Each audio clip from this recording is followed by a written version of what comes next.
Okay, awesome, awesome. Hi y'all. How y'all doing today? I am sitting outside because it's just a beautiful day. And I said, well, let's have our chat out here. Again, I'm Cheryl Abram, and this is Life Without a Witness, um, and which is the name of my YouTube channel. Because I really wanted to do something where I talked about, what's going on in the day to day. Okay, so now that I have had this experience and written a book about it and, talked about it and all that, what's really happening, from the time I wake up in the morning to when I go to bed, because that was my main question. Okay. So, all right. So, everything is not what I thought it was. And, um, something else is happening here, but have to do with anything. Okay. I mean, that's real nice. It's very interesting and all that. But what does that have to do with bills and kids and relationships and and all that? I'm not just going to go up in a poof of smoke. And okay, so what does it have to do with anything? So the other day I was thinking, right, that one of the things that I really wondered about for a very long time was, why was I so scared? When like, but before I had that experience, I felt I was terrified, and I really felt like I was about to die. Now, how did I know what that was? I never, experienced, about to die. you know? So how was I so sure that that's what that was? But I was, I'm about to die, and the Grim Reaper's coming, or whoever, and that's it, right? And it was terrifying. I mean, absolutely terrifying. So I was like, what? I've never been that terrified in my life. Okay. Even after watching The Exorcist, which is a very scary movie, never been that terrified. So I was like, what was that? Like, what was all that fear? And I don't know, but what I've come up with is the thing that was different. Now, I've said before that nothing changed. That I didn't see a bright light. The walls didn't start to wobble. I mean, nothing like that. Everything was exactly the way it was, except, you know, for this one thing, okay? And that was, like, normally when you're scared of something, whether you're watching a movie or whether you're actually in a actual situation that's, that you're, where you're terrified or very afraid, it's always diluted because you're surrounded by stuff, okay? Like, if I'm in a situation, I still know that I'm Cheryl. I know that, I'm on a planet called Earth. I know that I'm a woman. I know that this other thing is not me. There's still stuff I know when I experience fear and unknowing, like in regular life, okay? But this time, it was not diluted with stuff I knew, okay? It was like, how you buy that solution that they tell you to add water because it's too strong, and you got to dilute it. This was a situation that was not diluted. Okay, I didn't know anything. I didn't know that I was Cheryl. I did not know that I was on Earth. I didn't know. Like, it was pure unknowing. Nothing was known. At all. And I feel like that made that fear very, like, nothing I'd ever experienced before. You know, and so that when I got through it, you know, which is where I came up with that phrase. How sometimes I say, death does not kill us, you know, because I experienced that. I was like, okay, I did not know that on, I guess, the other side of that undiluted fear was oh my goodness, like this. It was absolute 100%. I had no questions at all. None. I had no questions about anything, you know, like nothing, right? So that was, I feel like that's what it was, right? That it was the fear I experienced in that moment was just, undiluted. It was not mixed in with me knowing anything at all about anything. Okay. And and I started thinking about that because so you all know that I work, where I work in cybersecurity and stuff like that. And it's really funny that after I had, this experience, I'm seeing this stuff like everywhere in my job, at home with the kids, when I'm walking in Walmart, making groceries, whatever. Like I can always see how obvious it is, and how we're actually talking, having conversations about it, not knowing what the hell we're talking about, not knowing that we're talking about it. So I was actually creating content for some middle school students, who are just getting into computers and IT and all that, right? So in that content, something that I added in there that's not normally in there, not the way that it is here, is I started talking about analog digital, where analog, right? Analogy, analog is about how the entire world is just one signal. Now, this is from computer science. Okay, I'm not even talking about non-duality here. All right, the entire world is one signal, meaning all of our senses, you know. Now I know we have more than seeing, smell, touch, all that. Same time, right? My seeing, my hearing, my tasting, my touching, all my senses happen at the same time and right now. Okay, which is analog, right? It's that one signal with no breaks in it. Whereas digital has breaks. But the thing is, you have to interrupt, right? You have to separate that analog signal, and and there you have digital. So digital is like two senses, like on and off, instead of five. Plus they're separate, And I'm looking at this stuff, and I'm putting it in the content. And I'm thinking, this, like, they're in computer science. They're really talking about the stuff I talk about on my Life Without a Witness channel. It's amazing. It's absolutely amazing. And the same thing in learning and development, okay, which I do as well, where like I've totally redefined, and even in the work I do. Now, I don't know how many of you actually create your own definitions for things. You say, you know what? I don't feel that really defines that thing. I'm going to define it this way and move out from there. All right. Now I do that. Okay. I do that kind of stuff. And for me, which is why I really had to leave my last career, because, I wasn't feeling it the way that it was being done. But for me, when you think of like learning, teaching, and empathy all have the exact same definition in the work that I do and in the way that I move day to day. Okay. And it's very simple. Okay. Again, learning, teaching, and empathy for me are all about sharing of perspective and experience, sharing of perspective and experience.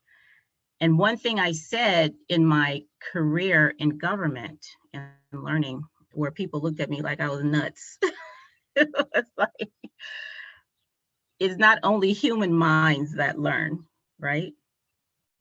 And that the whole landscape is like, learning isn't something you do, right? It's not, you don't do learning, okay? It just is, right? Um, and And in order for us to train and what's the other thing? Educate, training and education, you have to interrupt learning in order for that to happen, right? The way that interrupts happen, for digital, you got to interrupt it, okay? In order for you to say, you know what, instead of you learning, I'm going to tell you the direction that I want you to go into, okay? And I'm going to train you in this way to do this thing, which is fine. I'm not saying anything's wrong with that. But the way that I talk about it, though, so now what that did, let me tell you what that did. As a teacher or an instructor, what that did was, let me see, how can I say this? It took the onus off of trainers or instructors to know anything, okay? It took the onus off of them to feel responsible for you learning anything, okay? Because like, what do I have to do with that? All I can do is share perspective and experience. That's it. Any learning or whatever, that's up to you. If you want to let it happen or interrupt it, that's totally up to you. Now, and I'm just, I'm creating a whole bunch of stuff regarding that, but the way that I see this in everything I do, and I talk about it on all of my channels, okay? So of course I have the cyber one, I have the learning one, and I have the life without a witness. And I'm telling you, like, if you go from one to the other, you will hear everything I say here, just in a different context. That's all. Saying it in a way that learning and development people, it applies to what they're doing in their everyday work. The cybersecurity people applies to what they're doing, in the everyday. I mean, I don't see how it's just like, it's very easy, to understand because it is so obvious, and but it still surprises me, which is funny, right? What's obvious is very much a surprise. if that makes any sense, it really is. But I like it though. I'm having like a lot of fun. And one of the things that I was really in the very beginning adamant about was women, especially Black women, right? For me, from where I'm from, because I was like, why aren't more people talking about this? And I mean talking about it like in everyday conversation, right? Not just waiting till, one day a month, on Wednesday when I do this to talk about this, and because it's normal. It is. It's so normal. And I was talking to my friend the other day, when we were working on something. Again, we were talking about work. Okay, about work. And I was telling him about what I just said about the digital, and the analog, and how the world is one long signal, okay, with no breaks in it. And, and the other thing. And he was like, well, here we go with that non-duality. I'm like, I was like, it is not. I was like, what are you talking about? And I had to show, like, this is the computer science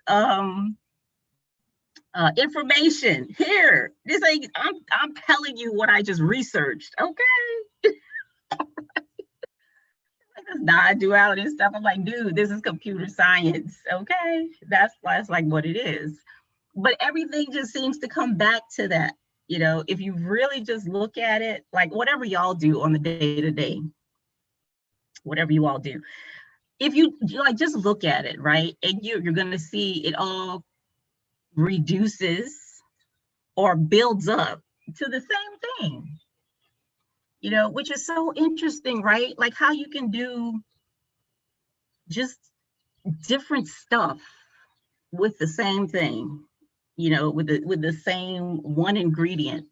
You can do, like, oh my goodness, countless things once you get over the needing to be right about stuff, okay, which is hard to get over, okay. If you're not over that yet, then it's not going to be as easy, okay. If you still need to be right about, you know, the world being round and you being, you know, a person, you know, if that's still something that you got to be right about, then, you know, go ahead and do you. But it's not going to be as easy to see if you still need to be right about anything, you know. And it took me a minute to get over that. It did. I ain't gonna lie. It took me a minute to get over that needing to be right. Okay, which is what I saw what I was doing was about anyway. You know, it wasn't about religion. It wasn't about being a Christian. It wasn't about being a good mom or a mom or whatever the label was. It wasn't about that. It was just about being right. Like whatever, you know, it wasn't about going to heaven or hell. Okay. It was about being right. And you know, about what I knew. What I knew that I didn't have any question about. So to know that that carries over now, like even with all this stuff that I talked to y'all about, things that I write about, um, I don't need to be right about it. Okay. I don't need to be right about, you know, everything being one. I don't need to be right about that. What else don't I need to be right about? You know, about having seen anything or whatever I'm writing about. I don't have to be right about it.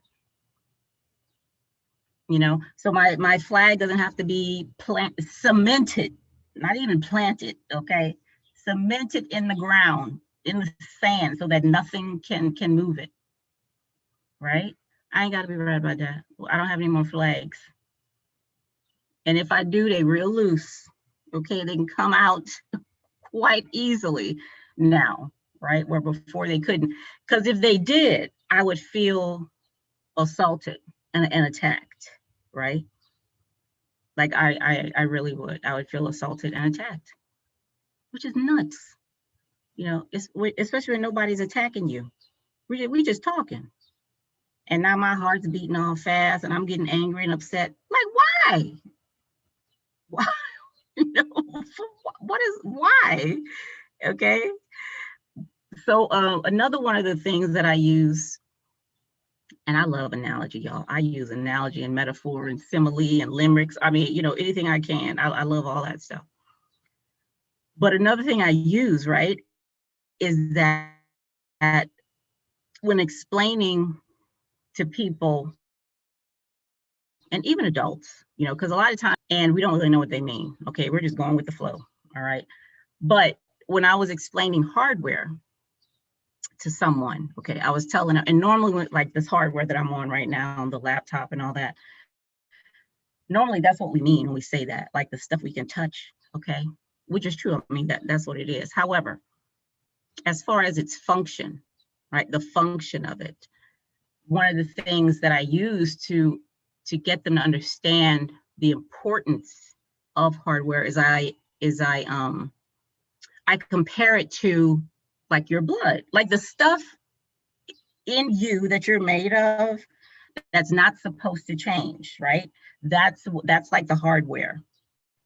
Because what happens is when when you wake up in the morning, okay, and people see you, your family, your friends, whomever, your boss, your employees, they know you're you, okay, because your hardware is still intact, all right, and they can trust that when you walk through the door, it's actually you, okay. So the kinds of things that we have that help assure people that we are who we say we are things like, you know, the stuff like they use in those forensic shows, like your fingerprints, your blood, your DNA. You know, if you wake up tomorrow and your DNA is different, okay, then you're not you. You're not you. Okay. So that's like the equivalent of hardware when I explain that to people, like your blood and your DNA, stuff like that. That's not supposed to change. It's not meant to change. But the thing that I say is like, because the purpose of, like, what are we on now? Zoom and all that, right? The purpose of applications and software, right? Well, I don't know if it's the purpose, but one of the things it does, one of its functions is to change the state of the hardware, right? That's what it does. So what changes the state of, like, your blood, for instance? Like, what can make your blood different? Now, I don't mean like if you B positive, you now O positive, but like to change it, like to make it actually do something. And that's our emotions, right? Mainly, uh, it's our emotions, right? Which is kind of like software, okay? Because when we're angry, when we're happy, sad, whatever, our blood pressure does a whole bunch of different stuff. And I'm not a doctor or anything like that, but we get the gist of that. We get the gist of that. So examples like that, is what I use just in everyday conversation. And then I talked about how I'm now. I used to have to remind myself, like in the very beginning, I was like, man, that couldn't have happened. Like, I couldn't have experienced what I experienced. I couldn't have felt like I was in heaven. I couldn't have, felt like I was wrong about everything, or that, because look, at first, what I was seeing every day, what I was experiencing, and at that time, I mean, my world was falling all the way apart, like all the way apart. You understand? Like, all the way apart. All kind of, I mean, things were just coming from all over the place. So I was like, that couldn't have been real, and I even went to a therapist, you know, and I told him what happened. And he was like, well, it sounds like a panic attack. I'm like, dude, that was not a panic attack. I've had panic attack. I live in the DMV area, okay, the DC, Maryland, Virginia area. I've been in traffic for years and I've had panic attacks. I was like, that was not a panic attack. Okay. I'm telling you what it was. Okay. So eventually, I had to abandon that stuff and, going and really talking to people, because they didn't, like, I wasn't getting whatever I was looking for. Okay. Which is when I started blogging and all that. And I told y'all about that, but I was like, everything I'm seeing, everything I'm feeling is evidence that what I just experienced could not have been real. It can't, you know? And so that's the way it was, like the day after, and then a month after, and then 6 months after. I'm still trying to figure out, how can these two things be true at the same time?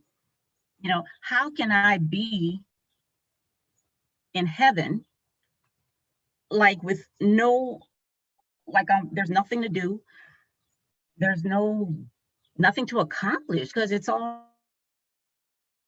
already been done. Like, how can I be there, or that, and this, or here, like at the same, like, right? Y'all, I mean, it was like the whole, I didn't get it, because this was evidence that was not true. Now, like, it's not that way anymore. And it's not like this is evidence that is true. It's like there is no this and that. It's really getting to really, I don't know, I guess is integrating, or something. Whereas before it was like, okay, is it this one or is it that one? Or is it both? But there's still two things here, okay? Or is it both? Right? Now there's, it's starting to, like, I don't have to convince or try to wonder, like, how can this be, I'm not having those kinds of conversations with myself in the shower. Okay. I'm not having those kinds of, I'm not wondering about that as, as I walk around the block, like I used to, I mean, this stuff used to really, I'm like, I was really trying to figure this out. Like I really was trying to figure this out. Because what I was sure, the same way, like right now, I am like the feeling that I am here at this table talking to y'all, on a laptop. Like I feel like that's what's going on. Okay, that's what's going on. I ain't gotta ask nobody questions about that. Like, hey, am I talking to people on Zoom right now? I don't have to ask that question because I'm right here. There's nothing I gotta believe about it, nothing. Because as far as I'm concerned, I'm doing it. Like I'm here. And on the other hand, right? When to know that this actually is not what I know it is, okay? To actually see and understand that I am not right, about it, and that like who's being right about anything anyway, like that's to me, like those it's I'm just as convinced okay that's also the state of affairs, okay, that's also the state of affairs, because one of the I keep saying one of the main things, right, and it was so many one of the main things, right, it was very clear to me that I was not, that I had been wrong about everything. Okay, that's the only way I know how to say it. It was very clear. It was just the assurance, and the knowing of that was just, there was just no, I didn't know what a question was in that minute, however long it took, but since then though, y'all, so it's life without a witness, right? Which is really like if there literally were nothing and no one here, okay, let's just stay with no one, forget about the nothing, let's just say if there was no other person, okay, here on earth with you, but you could still do stuff, they still have grocery stores and places to go, and you can experience a bunch of things, okay, let's just do that. Like, what would you do if nobody was watching you? If nobody heard anything you said, okay? If nobody saw you, there was nobody to know you. There's nobody to know you, okay? How would you live every day? How would you do that? And that's what my channel is about, right? That's why I come on here and talk to y'all once a month, you know, is to talk about that, to talk about that. And even with things like let's say for instance careers, right? So many of us have careers, we work somewhere, we do something, whether it's for ourselves or someone else, whatever. What would you be doing, okay, if it was just you, there was nobody to witness anything you did, okay, nobody to witness, to hear it, see it, write about, like nothing, okay, what would you do? What would you do?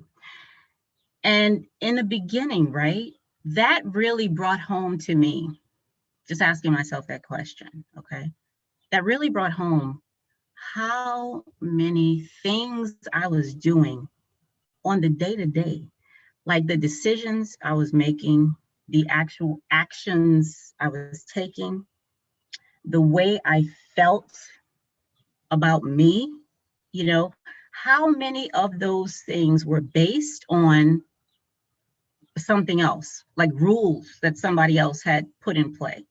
Okay. What I had no original thoughts at all. Not that I can say I had, if I did have them, they were so few and far between. I doubt that I even had original thoughts. Okay. Because everything was something that I had been told, something that I read, um, but to just come up, like just sit down and come up with an idea that was like straight from me without being influenced, by something else. I had never experienced that ever. I never experienced that, you know, and I feel like that day, when I was at work and I had the experience where I saw that I was wrong about everything, like that was like an original thought. It was like an original thought, right?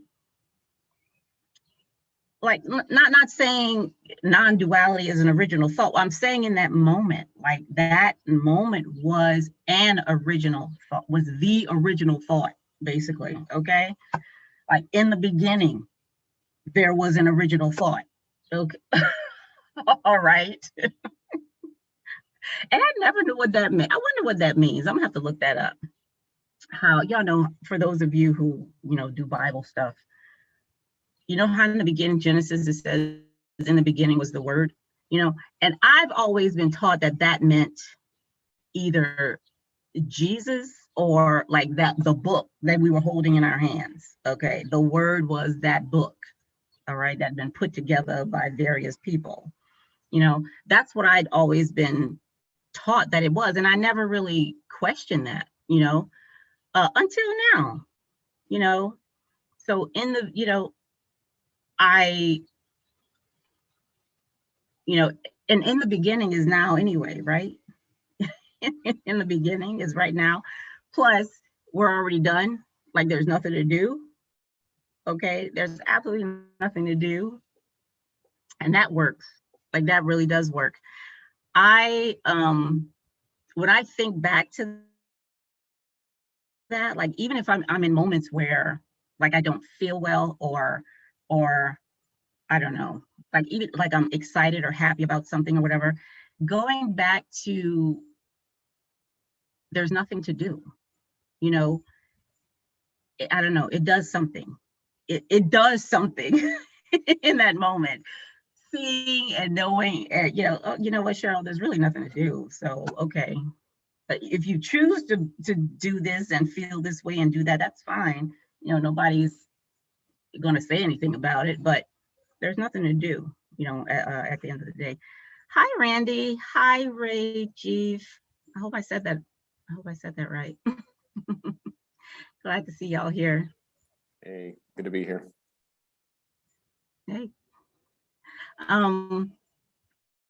Yeah, so I was saying, so that for me, that I feel like that really, it doesn't get me out of anything, but it really does make things a lot more clear for me. Like the other day, I had some, what did I eat? I had a BLT, right? And apparently the bacon was not good. So I had a stomach ache, and I'm like, why does my stomach feel like this? I was like, I wasn't feeling well. Like it's not like a regular stomach ache. So I'm laying on my couch over there, right? And I was telling myself, I'm just thinking, well, you know what, Cheryl, there's really nothing to do. Like even the stomach ache, okay, that was doing too much. Okay. There's nothing to do here. Okay, even with the stomach ache, and just seeing and understanding that I still have the stomach ache, but it wasn't serious. Like it wasn't, it didn't mean anything. Like it really didn't. Now in the past, okay, to be to not feel well or to like anything really, there was always a goal there. Okay, always a goal to prove something. um there was always a goal, and with the nothing to do, by removing that goal, you know I don't know, maybe it just makes it easier to tolerate or something. I'm not sure what it is, but it's definitely different when you get that goal out of the way, right? Because the two things that come up with a goal, the two things, like every goal you make, it don't matter. If your goal is to get to the grocery store before it closes at 10 o'clock, any goal. The two things that rise with that are trust and what's the other one? Collaborators. Trust and collaborators. Okay. So if your goal is to become enlightened or, whatever, or your goal is to write a book or something, okay, trust is the one thing. And you're going to need somebody or something to help you accomplish that. Okay. Whether it's paper to write on a computer screen, you're going to need the internet, you're going to need something, to help you accomplish those goals. Okay. Any goal at all, it doesn't matter what it is. You're going to need gravity to help you get, you know what I'm saying? You need an atmosphere so you can breathe and be alive to do the goal, all that, right? You're going to have to trust something, okay? And then collaborate with that person, place, situation, whatever it is, all right? But when you take that goal away and you're just, you're still writing a book, you're still writing a book, you're still getting in your car to go to the grocery store before it closes at 10 o'clock. You're still doing all that, okay? And you're still collaborating, right? You're still using other people, you're using things, your computer, your paper, your paintbrush, whatever it is that you're using, okay?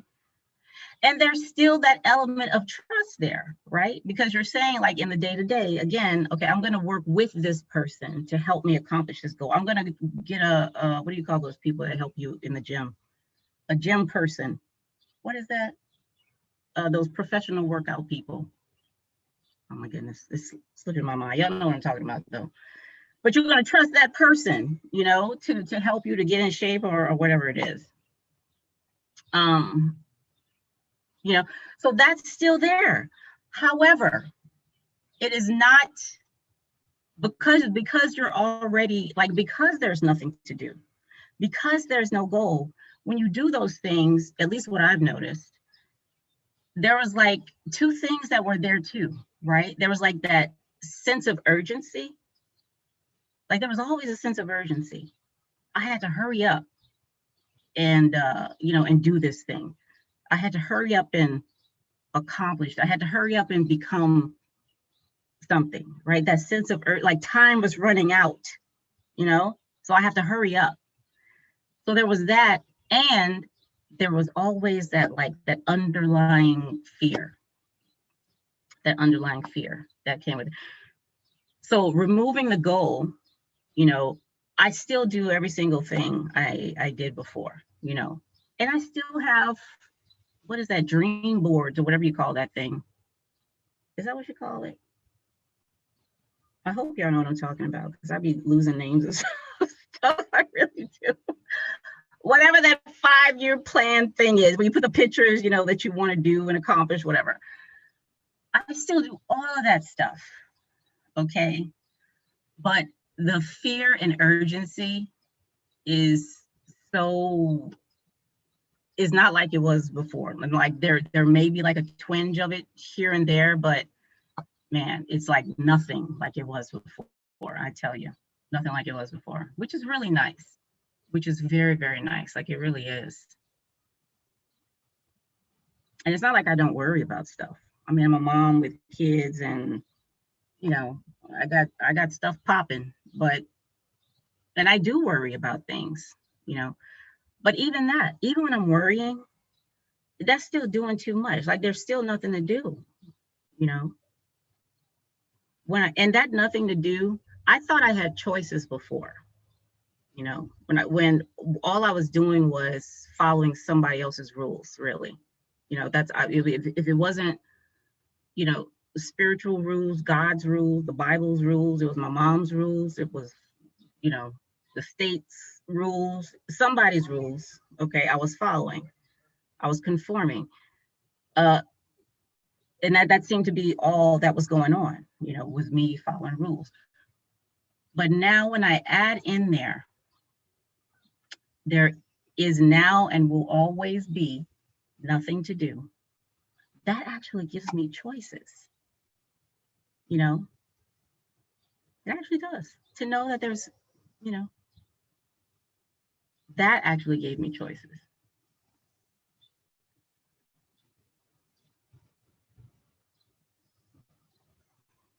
Randy, Rajiv, did you all want to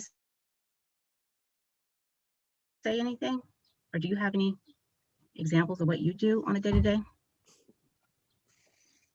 Um, I don't really know. It's funny. I just see Rajiv. I think I just saw him in another Zoom meeting earlier today. So Oh, did you? yeah. So yeah, I find myself on some random Zoom meetings, I guess, and so it's good to be with you. I don't really know. I mean, questions arise often, but then they vanish pretty quick. So I feel like, oh, I've got a question. This doesn't make sense, and then of course, it doesn't make sense. And so I don't know. It seems to be that just replays itself a lot, Yeah. over and over again. So Mm-hmm. yeah, it's confusion, and then I don't know. Recently, I guess it's been a lot of just giggling lately, more so at Yeah. myself as I start to latch onto some fantasy or some some made up story of myself. Mm-hmm. Yeah, I guess I get a kick out of it. But so I don't know. It's interesting to hear other people talk, and whether Mm-hmm. sometimes that seems like I have no idea what they're talking about. I don't understand any of it, or I know Uh-huh. exactly what they're talking about. So Yeah. that's all I really have to share. Nothing specific. Okay. Well, thank you, Randy. Hi, William. Hello. Hi, glad to see you here. Do you have anything that you would like to say? No, just great to be here. Just kind of stumbled upon this, and I was watching on YouTube, but I didn't realize this is happening right now. And you guys, you guys seem like such beautiful people. It's great to be in this moment with y'all. Uh-huh. Okay, well, glad to see you here. Glad to see you here. Rajiv, did you want to say anything? Did I say that right, Rajiv?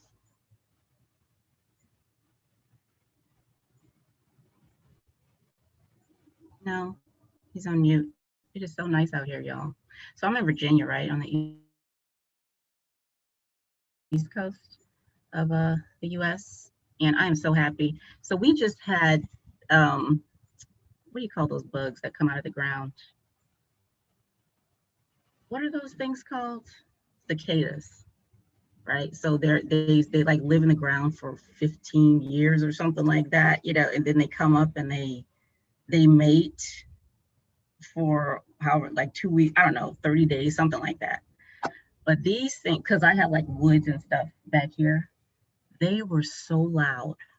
I'm telling you, we would come outside and it was like they had bull horns or something. All you would hear are cicadas, and they're everywhere. I mean, now my boys are afraid of bugs.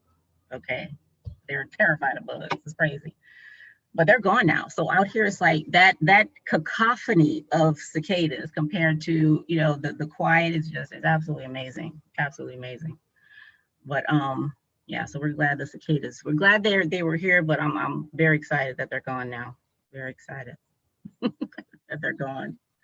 So I have been like 5 years ago, I went to Atlanta because when I first came out with the book, Firing God, now y'all, I'm from Louisiana, Southern Louisiana. I don't know a more religious place, than and religion is like everywhere in the schools, in the mechanic shop, you go to weddings, funerals, birthday parties, everywhere. All right. So for me, whose aunts and uncles and sisters and brothers, preachers and deacons and everything you can think of, okay? For me, to write a book called Firing God. I'm telling you, that was like the ultimate. And my mom, so my mom, you know, I was so scared to tell my mom that I wrote this book, y'all. I mean, I was terrified because like my mom, like, what's she gonna think? You know, because I'm a good Christian girl. I'm like, you know, close to the youngest, and I've never done anything weird, you know. And to just come out from being a good Christian girl and writing a book called Firing God, I'm like, my mom is gonna disown me, like she's never gonna talk to me. I was terrified, like I really was. But you know, the day before it came out, I don't know if y'all know Robert Rabin, but I think he was on Buddha at the Gas Pump. He was interviewed on there. He was my speaking coach. Okay. And I visited him in LA before he died.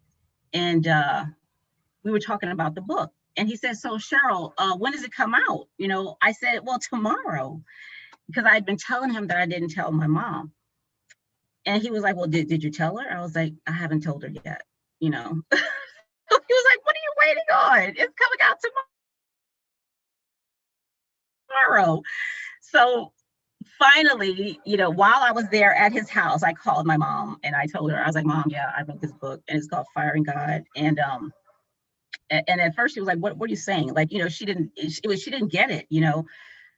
So I explained it to her. And of course she was upset, you know, she wasn't angry or anything like that. Well, she was upset, okay, because she was scared for me, you know, because you can't do that. Like, what you mean firing God? Like he's your employee or something? Like, what are you talking about, firing God? And you know, so all of Louisiana right now today is praying for me, okay, that I come back to Christianity or, you know, or whatever. But I get it. You know, it took me a while. It really did take me a while because I had so much resentment and anger because I felt like, why were these people telling me this stuff? Like it was true, you know? Like why were they doing that? And I was very upset for a long time. I was upset, you know, because I felt like I've been making major decisions in my life, like major decisions, so I wouldn't go to hell. Like that was the criteria to get with these people, to marry this person, to be in this place, you know, to invest money here. Like I have been making decisions so to avoid a place called hell where I would live forever and be burned and eaten by worms and all that. You know, I was very upset, y'all. I'm telling you. But you know, I had to get over that, and I did. I did. You know, but one of the things that I really wanted to do, though, like after, was what I did not know back then. I didn't know that I could change my mind about anything. I didn't know that at all. Like I really didn't. I didn't know that I could change my mind. First of all, I didn't know that I decided to do anything. I didn't know that I had decided to believe these things. You know, I didn't know that I'd done that. It was like it was just built in to the fabric of my life. You know, there wasn't no decision. Like this thing was here before I even got here. You know, like that's the way it felt. You know, just like right now. You know, my birthday is on the 25th. Okay, and I was telling my sister yesterday. I said, you know what? And I'm gonna be 46. Okay, I told her, I said, I don't like that number. I was like, I don't, 46 is like, it's not, you know, it's not 45 and it's not 50, you know, it's kind of, I said, I think I want to be a different age. You know why? I'm going to be 35. I'm going to do that. Okay. So on my cake, okay, on my birthday cake, it's going to be happy 35th birthday, Cheryl. Okay. Because I choose. I'm going to do that. All right. That's exactly what I'm going to do. And like I said before, when I put in there that there is nothing to do, when I see that, you know, when I really see that there's nothing to do, and there really isn't. When you look around, and people used to say that too, like in the folks that I would listen to, one of the people I listened to at first was Osho. I was like, this man is clearly speaking English, but I have no idea what the hell he is saying. I don't know what he was saying, something, okay, but I did not know what he was talking about. You know, I just didn't know. You know, and then moving on to, I listened to Rupert Spira a little bit in the beginning. He was another one. You know what? The thing about Rupert Spira's meetings, the thing that I really noticed more than I noticed him talking, were the people in the group, the questions they would ask. I'm like, man, like these people, like their questions were very, I don't know, I can't even explain it. You know, like they were questions where you had to like know a bunch of stuff to ask that question. It's almost like I know a little bit about flowers, but I'm not a horticulturalist, right? I can't ask the kinds of questions. You know, I know a lot about my body, but I'm not a surgeon, you know, or you know, I couldn't ask the kinds of questions a surgeon or a horticulturalist or a nutritionist even could ask, because I don't know that much, you know, to be able to ask those questions. That's how these people were. I'm like, man, these people, is there like a PhD in non-duality or something? Because I could not, I'm like, it was very overwhelming, okay? Because like all I know is I was wrong about everything and that's it. Like, what questions can I ask about that? I have no idea, right? Until eventually I just had to start talking to myself. You know, through my blog. Like that's what I had to do. I had to just blog about all the weird, I mean, weird, the weird stuff that was happening, you know, weird stuff. And nobody could see it, like, but me, you know. I talked to in one of my blogs about how when I was, and things seemed to happen when I was driving, you know, which is the weirdest thing. But I remember driving from the train station over here, and I could not think. It felt like somebody had put a plug in my head. It was almost a physical feeling of a plug. And you know how when you're thinking, there's movement, you know, just when you're thinking to yourself, there's movement there. There was no movement at all. I could not form a thought. Like there was nothing there. Okay. But I was still doing stuff, you know, I'm still turning the wheel, I'm still, you know, stopping at the red light and all that, but I wasn't thinking while I was doing it. And at first I was like, I couldn't think. So I'm just there like imagine this, right? Like no thoughts at all. So at first I'm just sitting there just looking. And then I got so scared. I'm telling you, I got so scared because I'm like, I can't do anything if I can't think about it. How am I going to know, you know, how to get home? Or like, how am I going to know anything if I don't think about it, you know? But the thing was, I was driving, like I was doing it. I was doing everything I normally do, you know, but there were no thoughts to go along with it, you know, which at first was interesting, but then it became absolutely terrifying, you know. And then, you know, that it didn't last very long. Okay. And it's like, okay, then everything came rushing back in, you know, all the thoughts. And I was like, okay, I'm good now. I'm good now.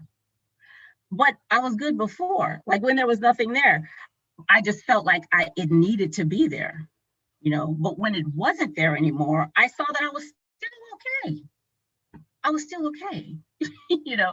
So it was weird stuff like that that was happening. Who in the world could I talk to about that? Who? Who didn't think I was like possessed by the devil or something, you know? There was nobody. So I had to start blogging. You know, there was no way I could just go let that go, right? I just blogged about that, you know, as soon as I got to the house. And we're almost done. But there was one other thing, right? And this led to a blog post. I called it the now this is not in Firing God. It's in my other book called Tales from Eternity. Okay, that's what it's called, Tales from Eternity. So what happened was I was at my sister's house. I was in her house and I felt very claustrophobic. Now she has a big house. Her house is really big. Like there's a lot of room. I mean, you know, but all of a sudden I just felt very claustrophobic. Like I couldn't breathe. Like things were just closing in, and it wasn't. Nothing was closing in. You know, okay, everything was the same that it was. So I said, well, let me just go outside. Okay, maybe if I'm out in the open, you know, things will be better. When I went outside, like it got even worse. I felt there's like a beautiful blue sky up here. I felt claustrophobic under this amazing, nothing but room. Imagine being out in space, just you floating around in space, feeling claustrophobic. I didn't get it. Like, I'm like, what is going on? And I started to like I was panicking, you know, because I really felt like I had no room. I couldn't move. Okay. It was like I was in a box, you know, under the ground or something. I could not move. You know, I felt that bad.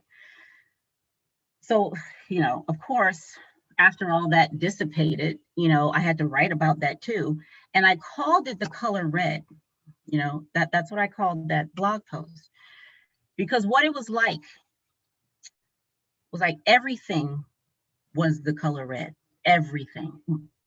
Not just the things you can see and touch, but my feelings, you know, my emotion, the things I ate, you know, all my senses. Hearing was red.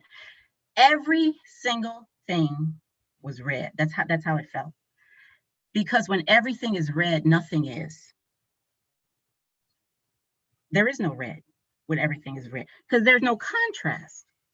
You don't know red unless there's something to contrast against it, okay? That's the way I felt that day. Like everything was everything. Like there was no contrast, okay? And I could not, and I was included in that.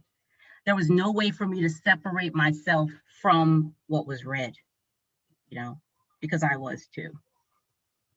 That's what, and so, you know, that blog. So in Tales from Eternity, every one of those stories is about something like that, you know, and there was stuff was happening on the daily. You hear me? On the day, because I was like, listen, I don't have time for the spiritual stuff. I got bills. I'm going through a divorce. My landlord's getting my nerve. You know, I was like, I don't have time for it. I can't be sitting down listening to Rupert Spira and thinking about universe shit. I don't have time for that. Okay. I was like, give me 6 months to get my life together. Then I can come back to all this non-dual, whatever the hell is going on. Okay. But there was none of that. That wasn't going to happen. There was none of that. I had to deal with everything I dealt with, all that weirdness, all that unknowing, all the fear, everything, you know, when I was signing my kids into school, when I was making groceries, you know, I just had to deal with it, you know, and I did, and I am. And here we are, life without a witness. Okay, so that's my hour. So I think we're done. Thank you all so much for being here. And hi, Claudia. I saw that you just came in. Glad to see you here. Thank you so much, Randy and William, for being here with me today. And I appreciate y'all. I really do. I really do. And Appreciate so you y'all too. have a, yeah. Yeah. Thank you, Cheryl. You're very welcome. Very welcome. So y'all have a great rest of the week. All right. Bye, guys. Bye. Bye, Randy. Bye, Claudia. Bye, Bye-bye. Bye, Cheryl. Claudia. Bye, guys. Bye.